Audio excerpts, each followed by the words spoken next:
Challenging star ನಟ ದರ್ಶನ್ ಹುಟ್ಟುಹಬ್ಬ ನಾಳೆನೇ ಇದೆ.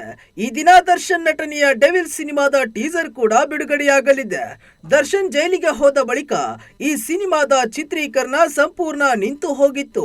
ಡೆವಿಲ್ ಸಿನಿಮಾದ ಟೀಸರ್ ದರ್ಶನ್ ಹುಟ್ಟುಹಬ್ಬಕ್ಕೆ ಬಿಡುಗಡೆ ಆಗುವ ಜೊತೆಗೆ ಸಿನಿಮಾದ ಹೆಸರಲ್ಲೂ ಸಣ್ಣ ಬದಲಾವಣೆ ಮಾಡಲಾಗಿದೆ. ದರ್ಶನ್ ಚಿತ್ರದುರ್ಗದ ಸ್ವಾಮಿ ಕೇಸಲ್ಲಿ ಸಿಕ್ಕು ಹಾಕಿಕೊಂಡು ಕಳೆದ 7-8 ತಿಂಗಳುಗಳಿಂದ ಬಳಲಿ ಬೆಂಡಾಗಿದ್ದಾರೆ. ಜಾಮೀನಿನ ಮೇಲೆ ಹೊರಬಂದು ಆಗೊಮ್ಮೆ ಈಗೊಮ್ಮೆ ಸಾರ್ವಜನಿಕ ಸ್ಥಳ ಮತ್ತು ಕಾರ್ಯಕ್ರಮಗಳಲ್ಲಿ ಕಾಣಿಸಿಕೊಳ್ಳುತ್ತಿದ್ದಾರೆ. ದರ್ಶನ್ ಕಂಡೊಡನೆ ಅವರ ಅಪಾರ ಫ್ಯಾನ್ಸ್ ಕೂಡ ಸಂತೋಷ ಪಡುತ್ತಿದ್ದಾರೆ.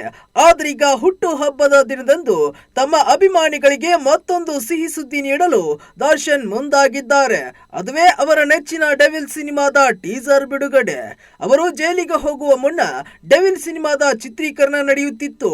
ಆದ್ರೆ ಅವರು ಜೈಲು ಸೇರಿದ ನಂತರ ಅದು ಸಂಪೂರ್ಣ ಬಂದಾಗಿತ್ತು.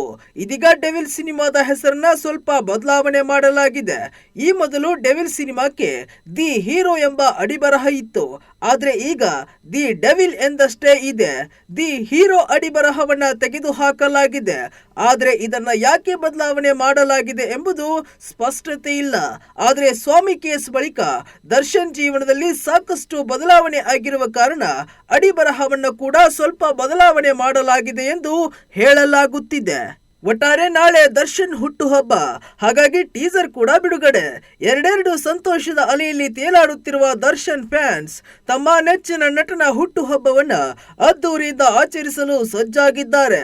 ಆದರೆ ಪ್ರತಿ ವರ್ಷ ಅಭಿಮಾನಿಗಳಿಗೆ ಕೈಕುಲುಕಿ ಹುಟ್ಟುಹಬ್ಬ ಆಚರಿಸಿಕೊಳ್ಳುತ್ತಿದ್ದ ದರ್ಶನ್ ಈ ಬಾರಿ ಆ ರೀತಿ ಯಾವುದೇ ಪ್ಲಾನ್ ಇಲ್ಲ. ಮತ್ತೆ ಮುಂದಿನ ದಿನಗಳಲ್ಲಿ ಅಭಿಮಾನಿಗಳನ್ನ ಭೇಟಿಯಾಗುವುದಾಗಿ ಹೇಳಿದ್ದಾರೆ.